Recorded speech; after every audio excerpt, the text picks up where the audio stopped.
we're in Ephesians chapter 5.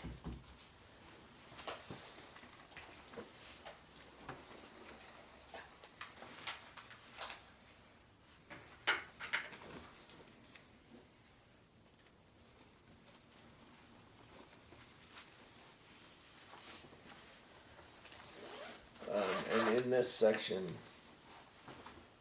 we will see the word walk several times. And so, looking specifically at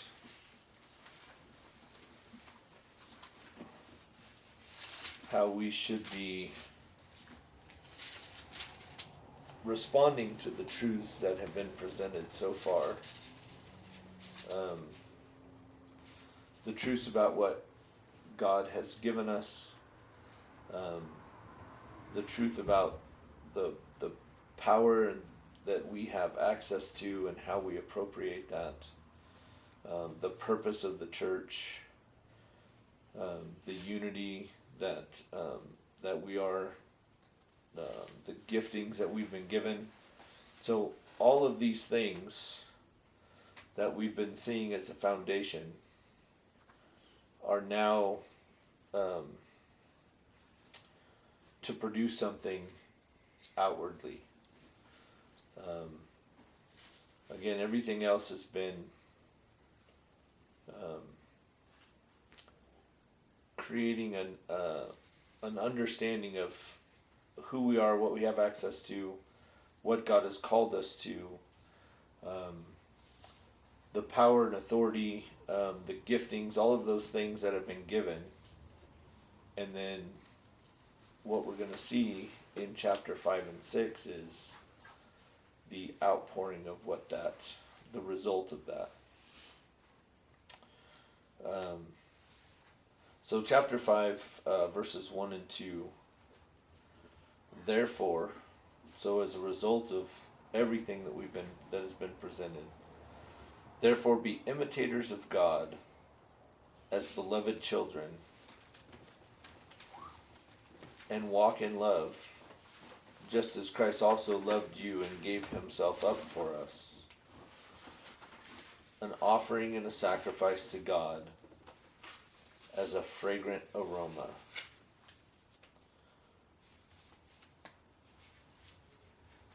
So what are we being called to do? Imitators of God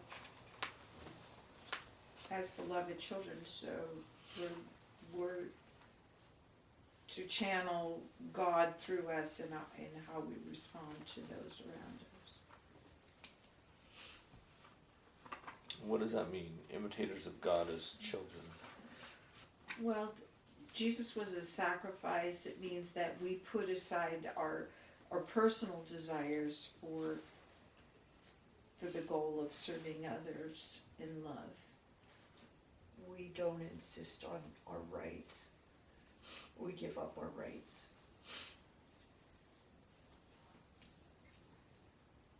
As children, as imitators, it's all about grace and giving grace.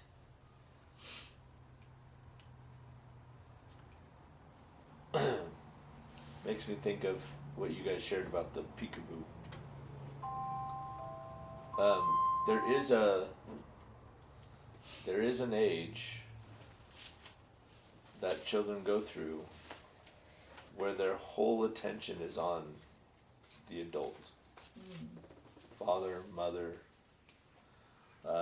I think mostly just of boys trying to emulate their fathers, sitting on the couch, crossing legs. I mean, they're when you see a child in this state, they're constantly looking at their father and trying to imitate what they're doing. If they're outside working, they want to be out there doing the same thing. If they're inside, they're just watching and then crossing their feet or folding their arms or whatever it is that dad is doing, they're trying to to do that. It's interesting to watch because the whole focus is on Dad, and the intent is whatever he's doing, I want to be doing. That's true even of daughters. Yes. My parent, I can't remember who told me this, but when I was about 3, I think, 2 or 3, every day when my dad got home, he would lay down on the couch and read a book while my mom was in the kitchen finishing up dinner. So instead of being in the kitchen imitating my mom, I would go and grab my book and lay down next to my dad and read my book. So I was imitating my dad. Right. When it says be imitators of Christ as beloved children, Right. this is that moment, right? Again, brings me back to Peter walking on the water. Why did Peter ask to walk on the water? Because Jesus was. That's where Jesus was. Right? That's what his rabbi was doing. That's what the person that he loved was doing, and will then call me out to do what you're doing. And what we see in that instance is the same thing, right? When Paul was devoted and looking at Jesus, Peter, when Peter was looking at Jesus, he was doing exactly what Jesus was doing. It wasn't until he took his eyes off of Jesus that he had trouble. And so what is it about Jesus that we're imitating? His selflessness. Walk in love. His love, yeah. And how do we define love? Putting someone else first. Right, for God so loved the world He gave his only son. that he sacrificed his son. So the function of walking is sacrifice.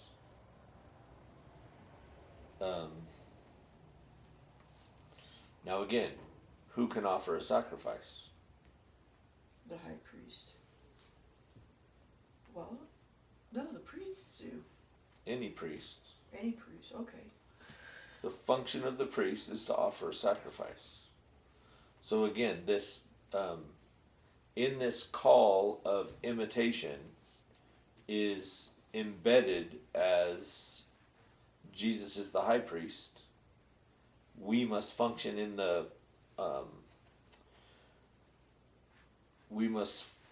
capacity of a priest as well, because only a priest can make the sacrifice. Yes, but even so, the Jews who were not of the Levites, they would bring their sacrifices, they would bring their animals to the temple for the priest to offer. And it says gave himself up, it makes me think that we're offering ourselves as the sacrifices to the priest, rather than necessarily being considered a priest ourselves. Do you have more supportive for what you're saying? In that metaphor, Jesus being the high priest and we being the priests, because Jesus is the high priest, that makes us the priests. But then what are the sacrifices? See, the way I interpret this is if we are the sacrifices as opposed to offering something else as a sacrifice. Right, Romans 12. Therefore I urge you, brethren, by the mercies of God, present your bodies as a living sacrifice, holy and acceptable to God. Again, who can present a sacrifice? Only the priests. Okay. So it's the function of the priesthood to present the sacrifice. And what is it that, see, in the same way Jesus was our high priest, what was he presenting? Himself is the Okay, sacrifice. in that case, then it's Right? clear. Okay. So then Yeah. our role is, as imitators of our Father, as imitators of Christ, we also, as priests, bring the sacrifice of our own bodies, our own self. Present your bodies a living sacrifice. Do not be conformed to this world, but be transformed by the renewing of your mind, so that you may prove what the will of God is. So the will of God is to be an imitator of Christ. How do we prove the will of God? By sacrificing ourselves. By presenting ourselves to be used any way that God requires, right? This is a fragrant aroma. And how do we know?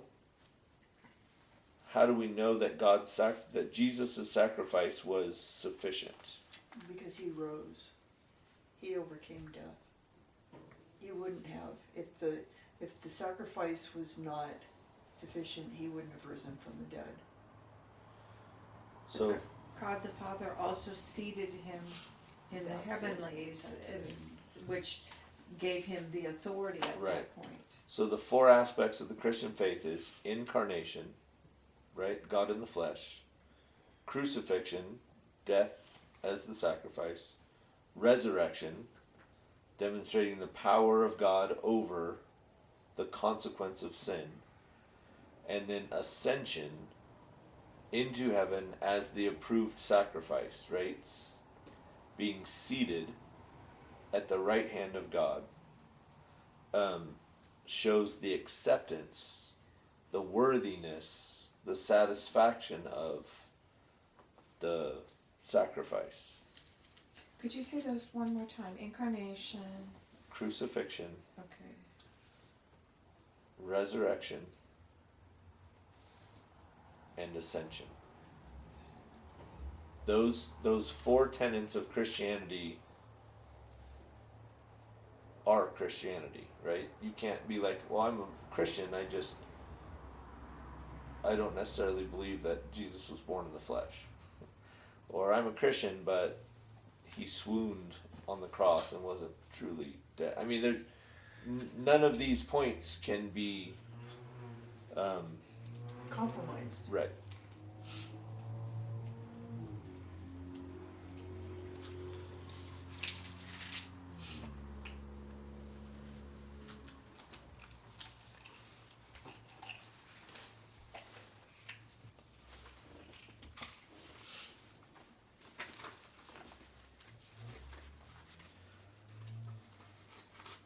Alright, so verses 3 through 5 say, but immorality or any impurity or greed must not even be named among you, as is proper among saints. And there must be no filthiness or silly talk or coarse jesting, which are not fitting, but rather giving of thanks. For this you know with certainty, that no immoral or impure person or covetous man who is an idolater has an inheritance in the kingdom of Christ and God.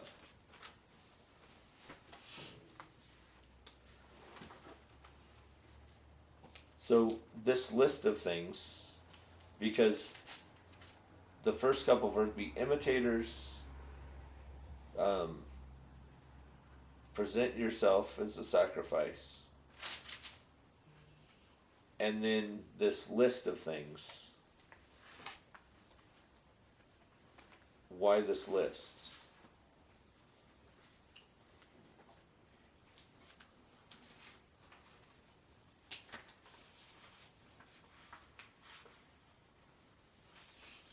Sexual immorality is self-serving. It's the exact opposite of giving your body to the Lord. If you give yourself to Him as a wife would give herself to her husband in marriage, she cannot then give herself to anyone else, not even herself.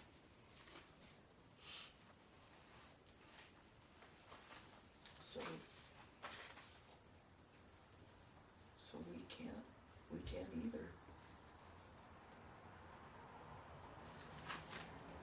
How is our sacrifice different from Jesus' sacrifice?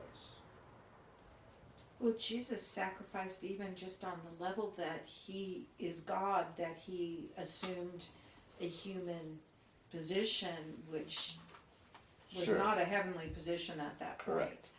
And to go through knowing, since we are his creation, that there are all sorts of human conditions that are less than desirable, that was a choice that he made. And then ultimately, yes, the sacrifice on the cross, and just the disappointment at the lack of faith, at the lack of recognition of what all of the prophets had said really was. I mean, that hurts, because it's like the vineyard where the owner keeps sending the Right. servants out and they keep being abused. Right. That's really hurtful. And that's what God had done so many times. He had done these miraculous things, and either people forgot or they didn't acknowledge them for what they were. They just didn't carry out over the long term. And they weren't blessed because of it, and he wanted to bless them. Right. You know, it's that hen wanting to take those chicks under Right. her wing. Right. So Jesus' example of the sacrifice was in the physical realm, right? Because he actually was beaten and crucified and killed. Now, God's system could have been that when we accept Christ, it would cost us our life and we would just go to heaven. I mean, God created the system. He could have done, if salvation was the purpose and the goal, then at salvation, that could have been the end, right? You made it, poof, you're gone. Good job. But it's not that way at all, because the goal is not salvation. The goal is Christ. Christ-likeness in us.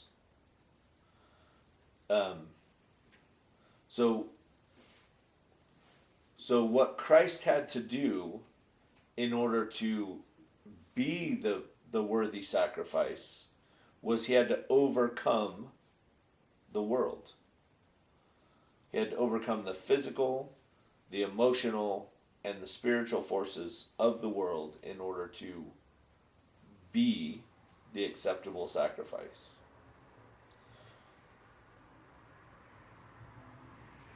We have to understand that that is God's goal for us. That salvation is the beginning of the process that gives us the ability to overcome. And then we have to actually overcome. So when it says be imitators,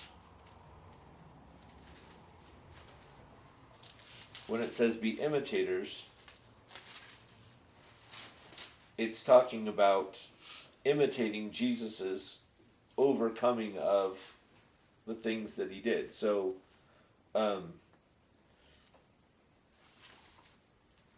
Romans 12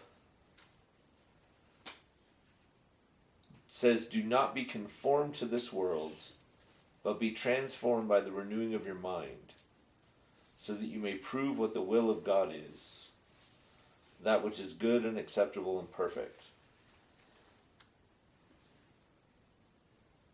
The function of the church is to demonstrate this overcoming of the world. And you can't be an example of overcoming if you're conforming. Right? Right. We talked about how the Holy Spirit creates unity. Satan's system, in Satan's attempt at unity, is always conformity. Right? That is his version. Which is why when you get to, communist Russia, communist China, all of these places, the people have to all look the same, act the same, wear the same thing. I mean, it's conformity. And so that's important. Paul says, do not be conformed to this world. And in Ephesians, here, when he presents it as the function of the church, what does conformity to the world look like? Well, that looks like immorality, impurity, greed. Of course, jesting, impurity, and That is conformity. Right. So, if we are becoming Christ-like, then all of these things cannot be part of who we are and what we do.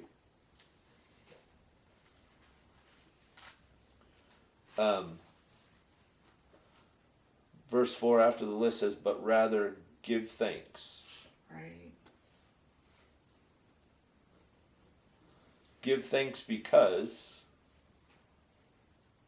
of what? I mean, what allows us, or what stops the conformity in the church?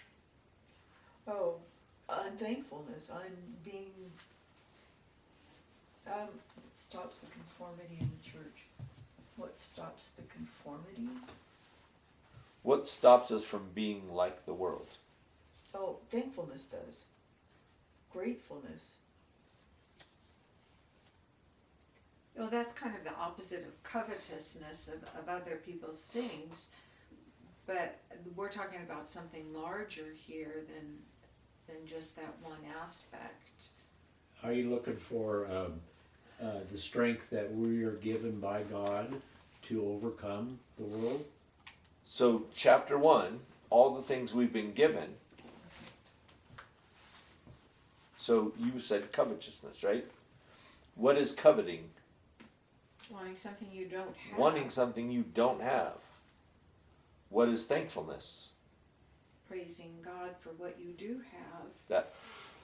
That is the contradiction. When we as the church are focused on what we have in Christ, what we've been given, then our response is thankfulness. And also, when you look at what the world is offering, and you look at what God has given, there should be quite the distinction, right? Great imbalance. Like, why would I want that when I have this? Well, it's kind of like Jesus talking about the living water. It's like, why would you want this? Right. And that's where I think humans by nature are so short-sighted is, this is the tangible thing I can hold in my hand now. Right. This gives me the sense of pleasure, the sensuality of this life. It doesn't have to necessarily be sexual. Right. But just the fact that, oh, that's a cool car, or, I really want to eat this particular dinner, or whatever it is, rather than it's like Peter taking his eyes off Jesus. It's like all of a sudden he was focused on the water. Right. Here's the interesting thing. If the church was functioning, then all of these physical wants would be met in the church. In other words, true intimacy, right?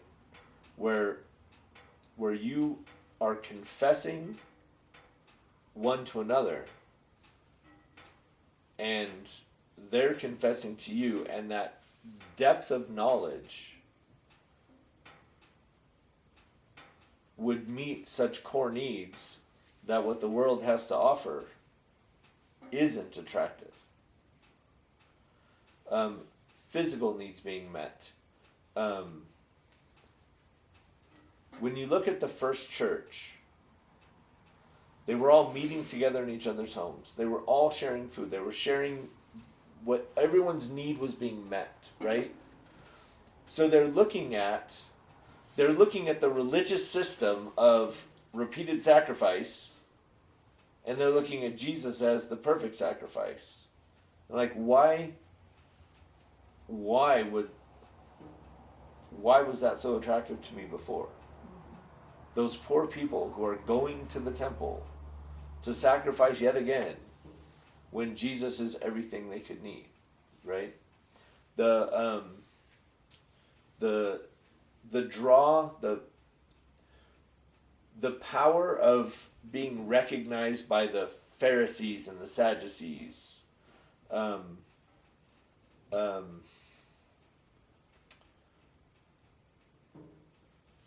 when that was such a desire outside of the church, right? That Superficial. yeah, to be like them, that they would know who you were, that, getting close to people and rising in rank and power. This what attracted Judas away was that he never, because he didn't have the relationship with Jesus that met his core need. The Pharisees, the money, the recognition, the power that was being offered was attractive. So this list of things that are struggles that we must overcome, if the church is functioning as it should be, those wouldn't even be attractive. One of the reasons so many Christians struggle with covetousness and immorality and impurity and coarse jesting and all of these things is because the church is not functioning.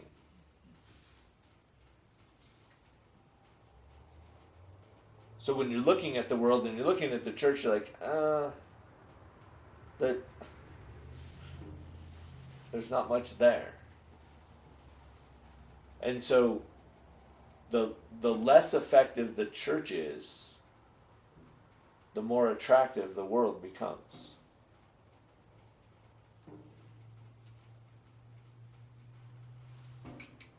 Again, if this church started functioning the way that God designed it to, the way that we've been talking about in chapter 4, if the church is functioning that way, then all of our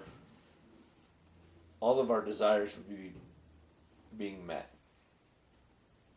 and there wouldn't be the pull of the world. In fact, that would be such a powerful draw that the world would be looking at the church with wanting what they have. covetousness. Yeah. Because that's what we see in the first church, right? In Acts chapter 5 it says they were meeting on Solomon's porch, and there were those who were at a distance looking at the church. It's like there was a physical distance between the church and those who were observing and interested in. Right, they weren't inside the body. Correct. Pretending to be Christians, Correct. like what we have now. Well, Yep. it's interesting to me in books and in movies and things, how so often it has to be brought up in the formula that, oh, well, I'm not religious, or I don't know who I pray to, or, you know, that nothingness, you know, and you hear so often about the hypocrisy of the church that, you know, that's more of a stench than an attraction, if that's what the common view is in either a case. One is an ineffective God. We're not Right. displaying what God does in a way that the general populace sees. Right. Right.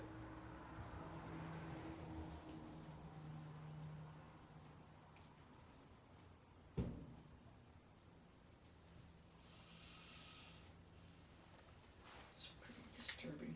I think historically, when the church became the government, I mean, the Catholic Church, you know, and all the what do they call them,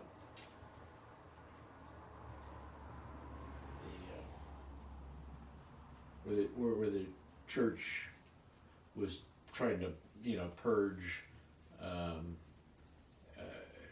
do The they call it? Inquisitions and The what? Yes. Inquisition. Yeah, yeah.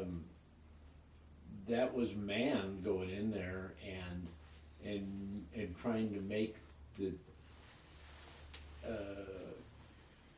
trying to organize the church and what they thought the conformity was supposed to be, Sure. which wasn't Right. of God Right. at all. And I wonder if that's why governments don't want anything to do with any kind of theocracy, or Well, sure. That was, because it was so abused. yeah. 'Cause it I mean, was- and even out of that, right? Because Martin Luther, when Lutheranism came in, it was also a state church. So the Lutherans were killing and persecuting anyone who wasn't Lutheran. yeah, So, yes. So the fact that the founding fathers established it in such a way that there was no state religion. It was the freedom of religion that they were, because they knew that an active, powerful relationship with God would draw people to that. Right? They knew that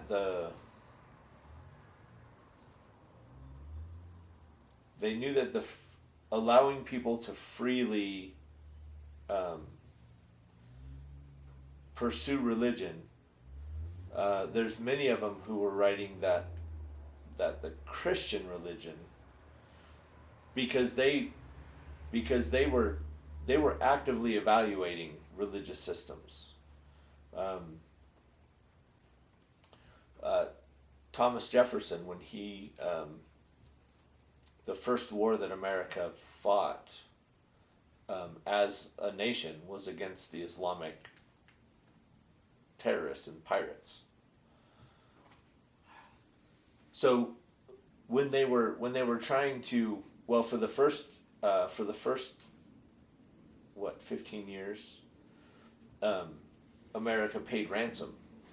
Almost 25% of the U.S. budget was paying off the Tunisian Islamic leaders because they were capturing our ships and taking our soldiers. So Thomas Jefferson, when they went over there to come to some form a treaty, he met with the Muslim representative, and they're like, why are you doing this? I mean, we're not at war with you, right? The European mind couldn't understand the Muslim motivation. And then they said, well, it's because Allah and our Quran tells us to make war with you. And so Jefferson got the Quran and had it translated and passed it out like made copies of it and passed it out so that people could read and understand what that religion was offering, so they could see how pathetic and dysfunctional it was. I don't know if you've ever read the Quran. No, I've been tempted to. scattered It's, yeah, it's you should give it a shot. Well, the thing is, the only reason I haven't, and literally the only thing is because if I order it from Amazon as an ebook, knowing that nothing is private, Sure. but no, I really would like to, because I'm not afraid to see what the other side is. Right. We may have that in the kingdom of the cults and Walter Martin's. But that wouldn't be the whole Quran. I don't know. no. That's Walter just a Martin synopsis of specific points. Right. But But when you anyway. read through it is a jumbled mess. I mean, Yeah. it's incoherent. It's madness. You can't even No. even follow. It's No, it's not coherent. Well, then No. that's again disunity. sure, but Thomas Jefferson said, you first of all read this, understand it, so you know the motivation of that, because when he read it, he understood that there's no appeasing that, right? There's no appeasing Catholicism. It is submit or be conquered. Yeah. Well, that's what Islam is. I mean, both of them are satanic systems.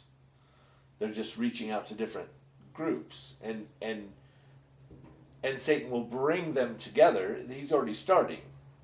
The Catholics and the Muslims are starting to actually move together.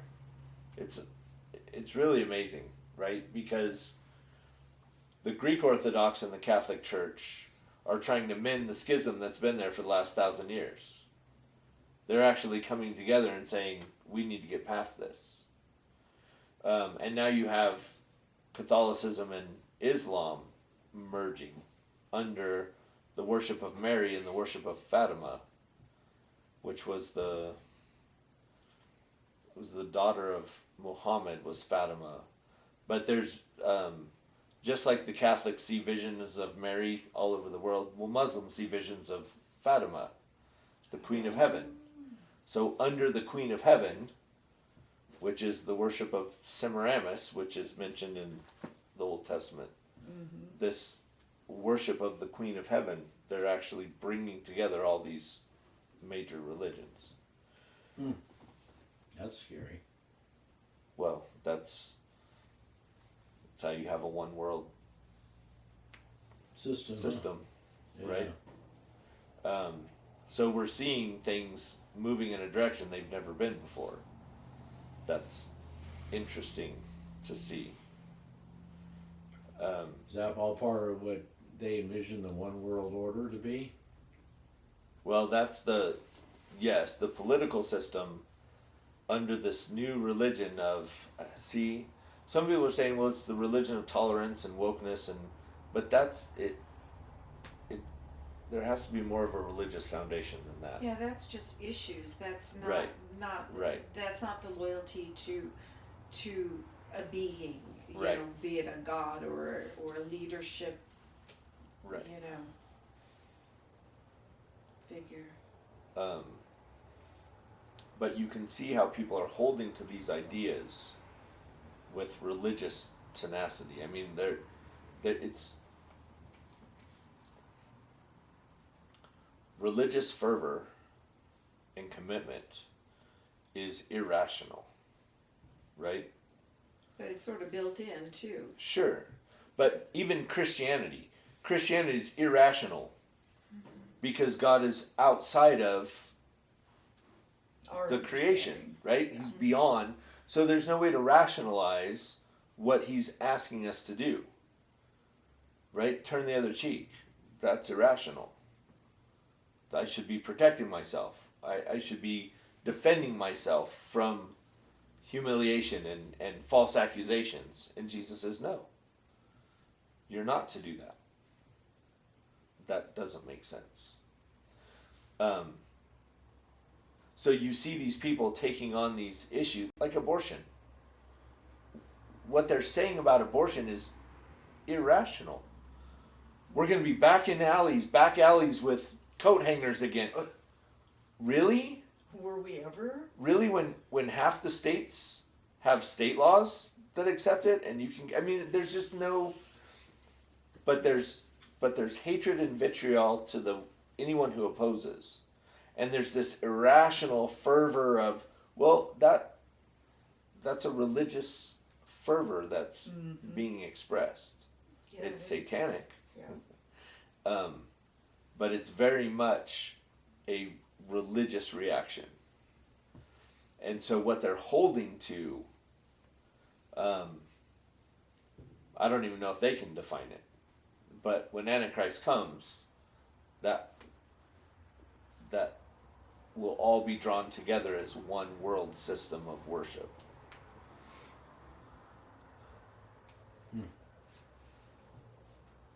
You know, when you think of it, you know, when Jesus comes, it's not only going to be the, oops, I was wrong, you know, Jesus is who he says he is, but there is going to be grief and all of these lives lost, and all the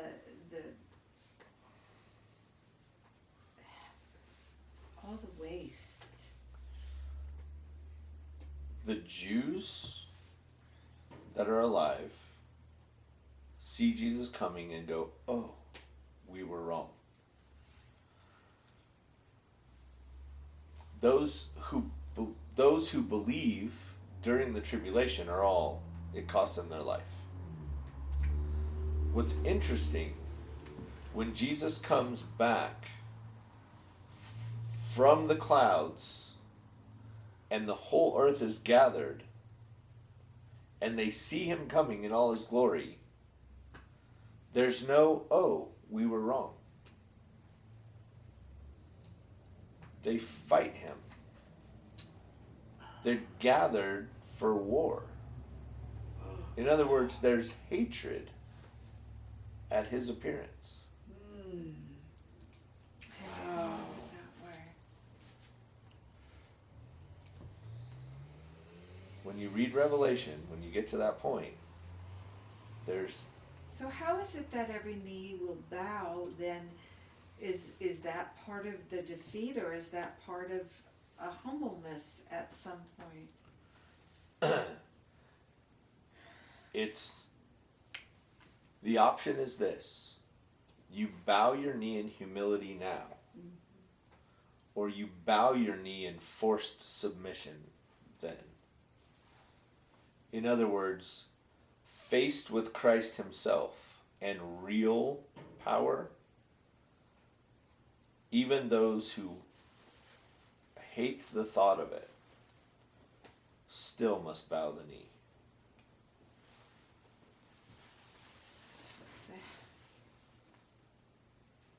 And you're saying so when he comes, they will fight it to the end. Those who don't believe until they are forced. Well, even because in Revelation, when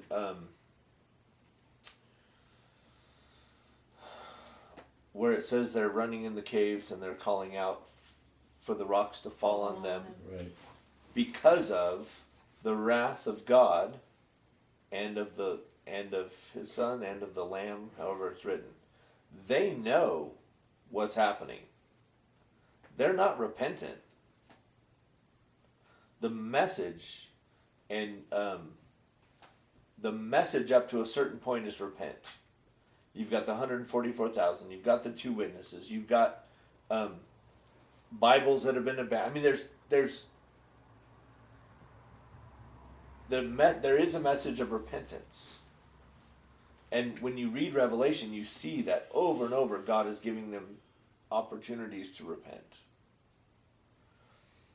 And then at one point there's the angel that goes around the earth calling out, repent. But then after that point, there is no more repentance.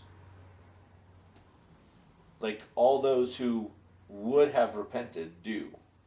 And everybody else left is, again, put me out of my misery, but I'm not recognizing Jesus as Savior.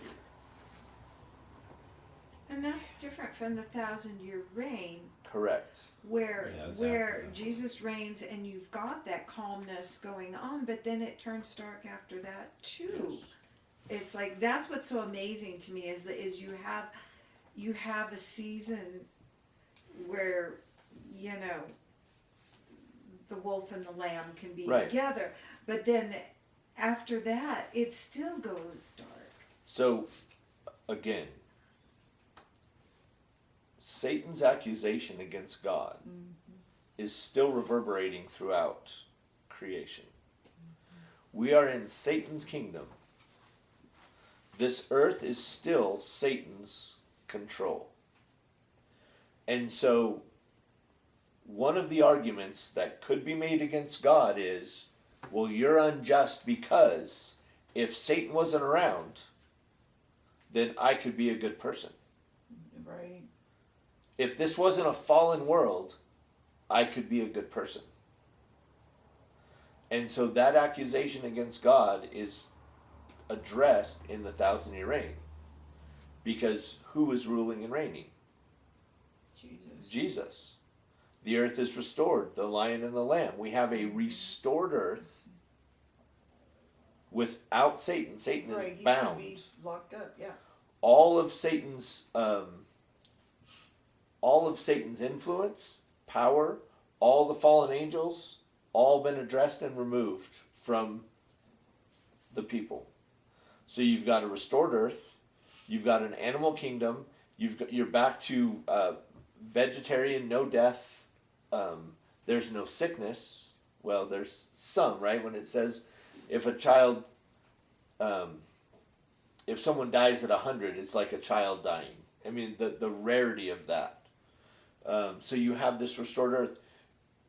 And that is addressing, well, if Jesus would just show himself, I would believe. Well, Jesus is there.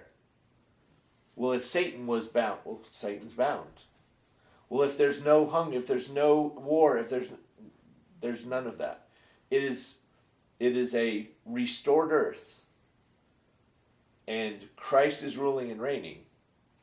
And what happens at the end? All of these people who are performing acts of worship, their heart is not worshiping him. The heart of man is wicked. And at the end of the 1,000-year reign, that will be revealed again. In other words, there's another argument against the nature of God that is addressed because none of the arguments are valid anymore. And yet man still rejects God. Even with restored health, perfect world, right? Restored earth, plenty of everything. I mean, there's no reason that they wouldn't worship God in that state, and yet they don't. It's kind of like the Garden of Eden all over again with the Well, fall and that's of it. Adam and If I was in the garden, I wouldn't have eaten that fruit. Well, guess what they're going to do? They're going to eat that fruit. Because that's not the issue. The issue is man. Man is the issue. The arrogance of man Yep. prevails. Huh? I have At never least- heard at least it that's what explained man that thinks, way. huh? That rings true. Yeah. Which again is why this can't be the 1,000-year reign. If you understand the purpose of the reign, then you can't mistake this. Well, there's also an order to things, and so much prophecy hasn't occurred Correct. yet. So you can't have step 4 before Correct. step 1. Correct. Right. That's the whole point of us having that prophecy, is that we recognize those seasons and signs. Right. But that makes it useful, because the way I had read it, it seemed very out in left field. Like, where is this coming from? I'm not saying that I don't believe it, it's just that I couldn't figure out where it fit. The 1,000-year reign. Yes. You know, where it fit in the bigger picture of Right. things. You know, it's like, why, when you have this perfect leader, do things go so wrong? And that's the nature of man. Right. Because, I mean, it says those nations that don't come and give their tribute to Christ, no rain will fall on their land. In other words, they're being disobedient and defiant, even in this perfect, restored system. That's why it says Jesus will rule with an iron rod, because he has to physically rule them because their hearts are not in it. It just makes you think of things in our country that could be so different just by the attitude of the populace. Yeah. And we were given a really good system when you look at what we have offered to us, and just even on freedom of speech, how quickly people are willing to throw that away. Right. Oh, you don't agree with me, no, we can't have freedom of speech. Well, you know, that's what I talked about earlier, is that's very short-sighted. It's like it might serve your purpose for today, Right. but when you have something to say and now you've destroyed the system. Right. Well, a lot free of those, speech. a lot of the Puritans and the Pilgrims, they all came out of the Reformation. So they believed that they were in the 1,000-year reign, and establishing the United States was that Christian kingdom that they believed they were establishing the Christian kingdom of the 1,000-year kingdom. Well, how did they justify not going through the 7 year, or did they not recognize that That didn't already occur? happened. Oh, really? That happened at the destruction where- of the but where temple, was the 70 rap- AD. But where was the rapture? Because the rapture is supposed to be in that 7 years.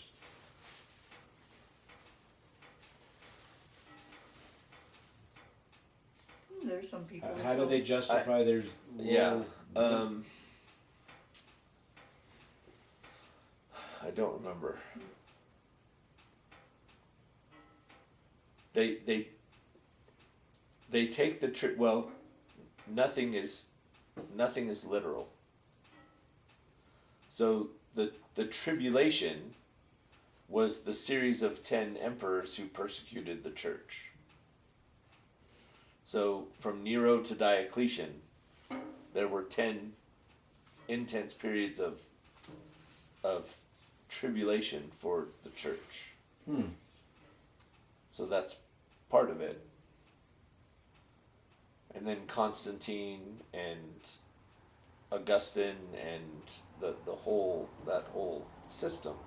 So, at what point did they say, okay, now, and then God poured out his wrath? Because once God poured out his wrath, everything's decimated. That's, and the rapture should have occurred just before then. Well, you're taking it literal and not spiritual and figurative. But did they also have an Antichrist and Yes. and the beast and Yes, the because witches? what is it, Antiochus? What's his name? The Greek that came in and entered the temple and proclaimed himself God, and so they see it as representative, even though that happened before Jesus. That's still Interesting. yeah. Wow. So all of the elements have been put in place, but it's not literal. And so that's where there's confusion on that. because the Reformation brought with it the eschatology of the Catholic Church. And the reason the Catholic Church had the power it did is because it was creating the millennial reign, the 1,000-year reign of Christ. And they, as the church, had the power to establish. Yeah. Which is why when Christopher Columbus came to America, he was coming to Christianize the world. When he planted the flag and claimed this under the king for Christ, that's what he was doing, is expanding the kingdom of Christ in the 1,000-year reign. Mm. They took it, they took that part literally, that's what they were doing. That's how they justified the power to do it. That's how they justified killing everyone, all of the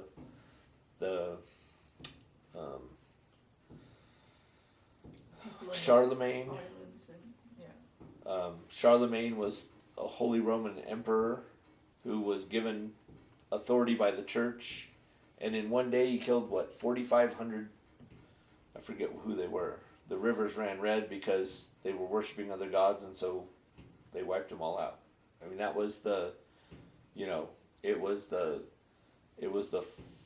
accept Jesus or die, just like Islam, right? It was conversion through the sword. And so it was no different. Yeah, it was weird when we were in Rome, in St. Peter's Basilica. There are all these monuments to men. It's a beautiful building and has beautiful things in it, but there's no sense of God in it. Right. It is have you been there? No. It's very strange. Yep. Yeah. And how someone could confuse that with actual Christianity is. And then you walk into, I mean, there are a lot of different things you can see in, because they have so much artwork, but then when you see these things from Egypt, I mean, these really old antiquities, and they're idols, and they're Right. they're here in this Catholic area, not in that basilica, but in other the Vatican. in the Vatican there. It's so weird. And then you go in the Sistine Chapel and they have professional shushers, because you're looking at the ceiling and you do get a sense in that room that there's something really special there. And people are just, they're just, oh my goodness, shh. Professional It's shit. interesting. Yeah.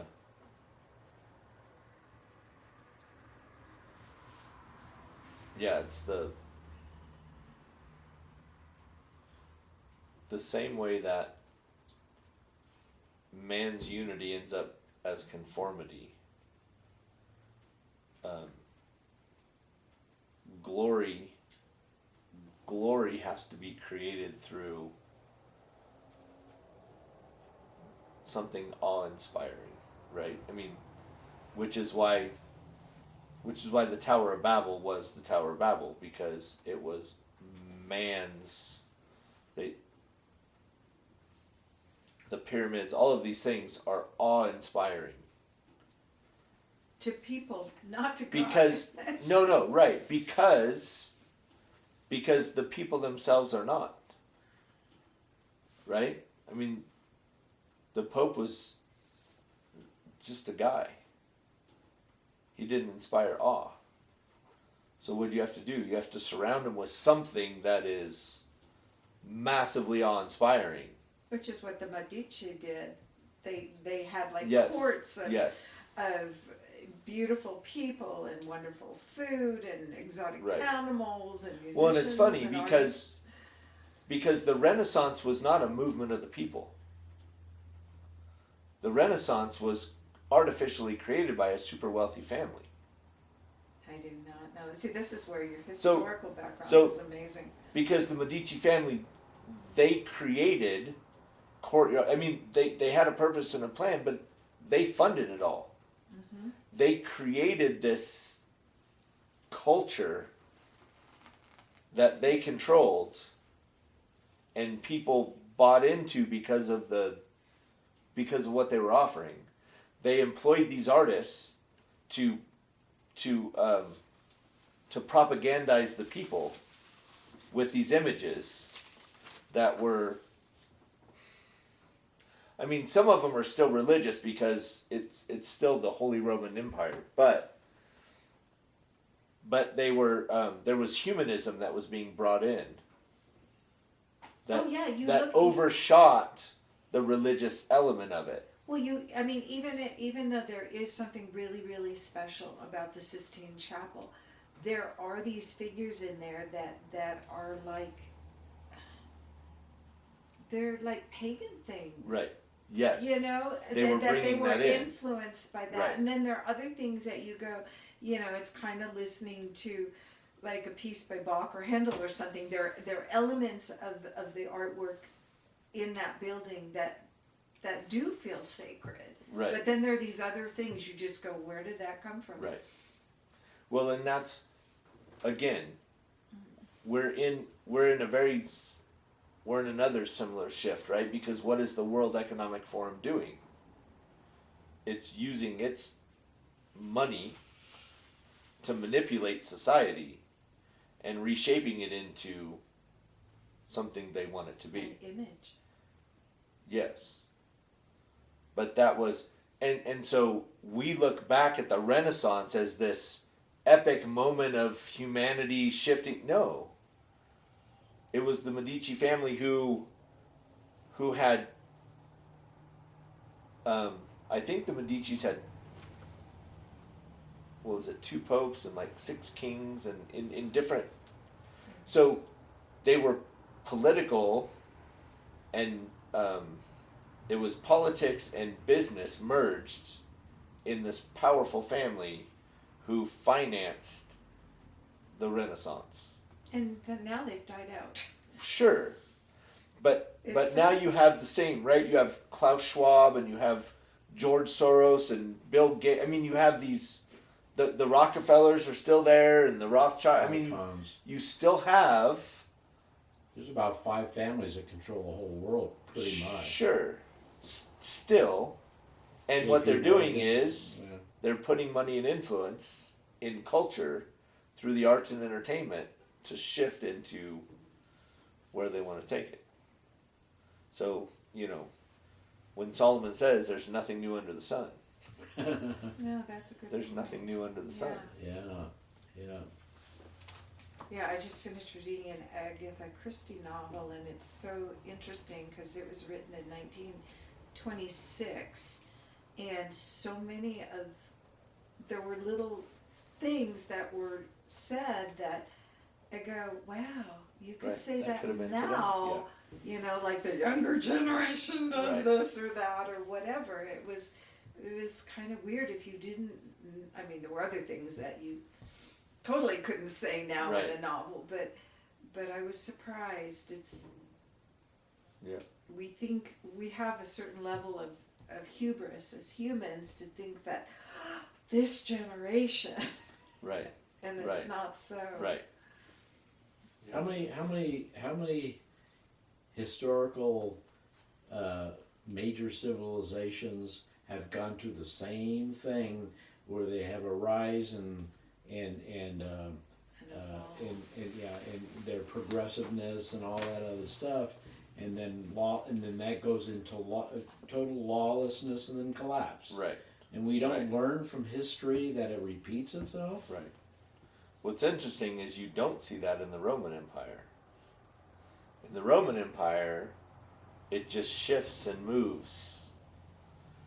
Because you have the Western Roman Empire, and when Constantine moves the capital to Constantinople, the West starts to fall apart, but Rome continues in Constantinople till the 1400s. But then in the 800s is when you have Charlemagne crowned, you have the Holy Roman Empire, the Roman Catholic system that is reviving itself in Europe and controlling Europe. Well, you still have the Greek Orthodox Roman Empire still functioning. And then when it finally is conquered by Islam, then you still have the Roman Catholic system. And then the Reformation happens and splits that, but you have, I mean, you still have this religious political system that is in place. But isn't that just a smaller relic of what it was? Well, sure, but then you have the United States. When Are we the When revived ISIS- Roman? well, it's still the continuation. Which is Because- kinda like, huh? Because when you see the power structure underneath, it's wealth and power and religion manipulating and controlling Where's what's the, behind it. Where's the religion in the United States if we are that revived, or as you say, continued Roman Empire? What was the Roman religion? What did they worship? They worship themselves, Who were their gods? their leaders. Aphrodite, goddess of sex and fertility. Oh, Bacchus, the goddess of alcohol. Is that still something that the world in America worships? oh my goodness. Oh, They had so it's Ares, just the called god of something war. different. You had the god of wisdom. What do? Everybody goes to college. You gotta have. I mean, so when you look at the gods that have been worshipped through all these societies you're talking about, they're all the same and they're all still being worshipped. Oh, Okay, just under different that's names. an interesting Okay, that's- perspective. Wow. So That's what right, is because if you think about the old ancient ruins, there were all these temples sure? to these. What is the idolatry that he's telling us to stay away from? All the same idols that Yeah. were being worshipped by the Greeks and the Romans and the Egyptians.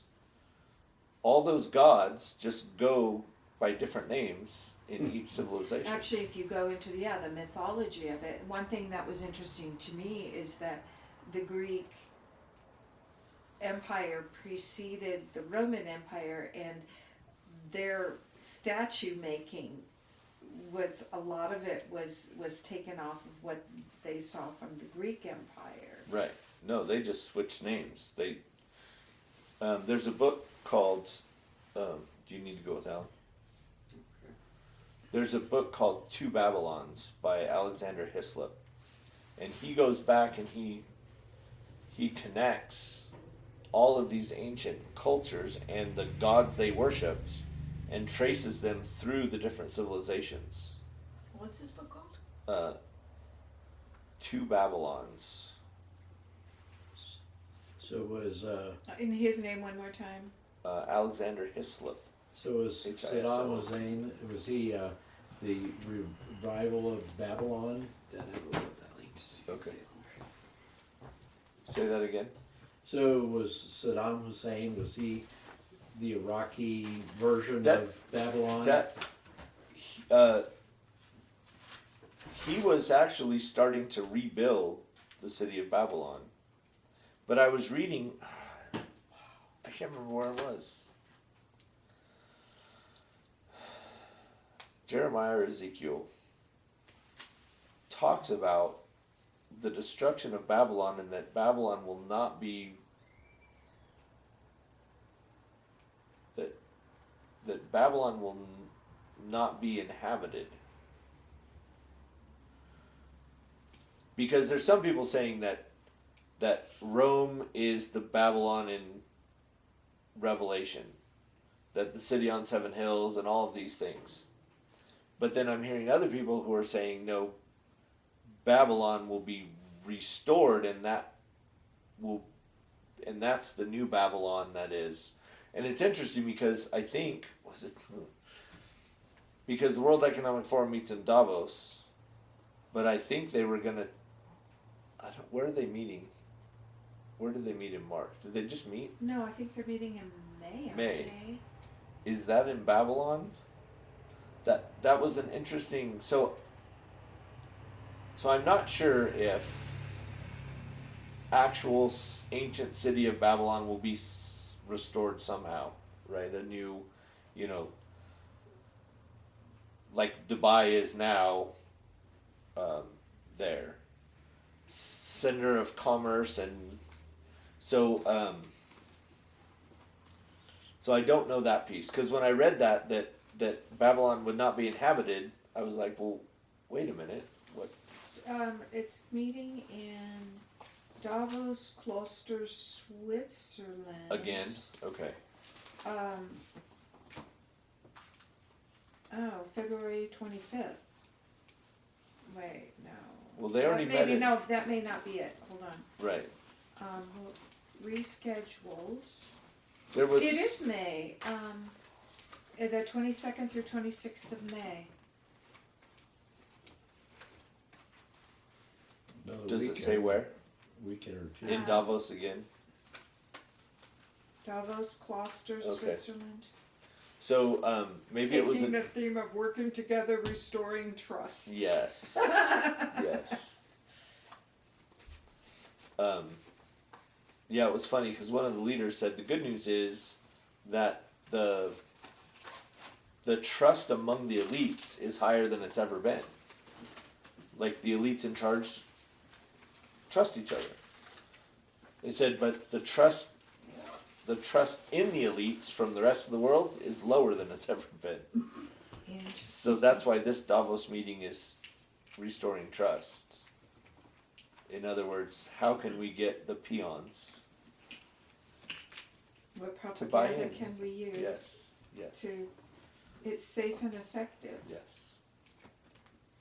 That is what they're trying to figure out. So. Okay. All right. So we will just continue next week.